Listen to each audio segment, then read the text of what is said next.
Assalamu alaikum everyone and welcome back to your class.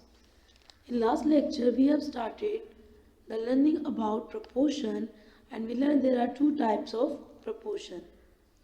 We also studied how to calculate the unknown term in the direct proportion. In today's class we are going to start the calculation of unknown term in inverse proportion. So let's begin. First of all, rewind. What is inverse proportion? Inverse proportion is a type of proportion in which with increase in one term the other term decreases. कि अगर हम एक quantity को increase करेंगे तो जो second quantity है वो डिक्रीज हो जाएगी. तो सच अ proportion is called as inverse proportion, यानी inverse relationship है. Let's start with example. We have the example 20 men can construct a building in 18 days. How long will it take 30 men to construct the same work? अगर 20 लोगों को एक building बनाने में 18 दिन लगते हैं तो 30 लोगों को कितने दिन लगेंगे? We have to find that. So first of all you have to write the ratios and quantities. ये देखिए किस तरह से हम लिखेंगे. We have to write it. Ratios हैं हमारे पास बिटवीन डेज एंड मैन. अब फर्स्टली हमें मालूम है कि हमारे पास नंबर ऑफ मैन है 20 तो डेज रिक्वायर्ड है 18 और अगर मैन है 30 तो डेज जो रिक्वायर्ड है वो है अननोन. तो अननोन वैल्यू के लिए हम क्या लिखते हैं x. अब क्योंकि ये इन्वर्स रिलेशन है तो one arrow upward and one arrow downward. अगर आप लास्ट लेक्चर रिवाइज करें अपने पास डायरेक्ट प्रोपोर्शन का तो उसमें हमने इन दोनों रेशोज को आपस में मल्टीप्लाई करवाया था क्योंकि वो डायरेक्ट रिलेशन में थे. But because this question this propose type of proportion is inverse proportion तो हम यहाँ पर अपने रेशोज को डिवाइड करवाएंगे. Divide how? We will write x upon 8 ratio 30/20. इस तरह से हम क्या करेंगे अपने पास रेशोज को तो कुछ इस तरह के मैनर में हम इसको डिवाइड कर लेंगे. यानी फर्स्ट रेशो जो डेज के दरमियान है उसमें सेकंड रेशो का अननोन वेरिएबल ऊपर आएगा जबकि अपोजिट में क्या होगा कि फर्स्ट रेशो की सेकंड टर्म ऊपर आएगी और सेकंड रेशो की सेकंड टर्म नीचे.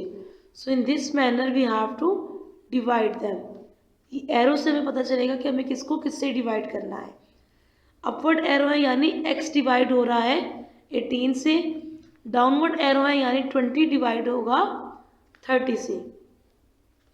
और ये जो हमारे पास सेंटर में साइन मौजूद है इसको हम चेंज कर लेते हैं into is equal.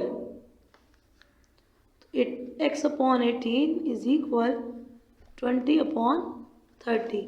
So it will become now what. अब ये 18 यहाँ क्या हो रहा है x के साथ डिवाइड. तो जब हम इसकी साइड चेंज करेंगे इसको राइट हैंड साइड पर लेकर जाएंगे तो it will become 20 multiply by 18 divided by 30. Let's find the answer students.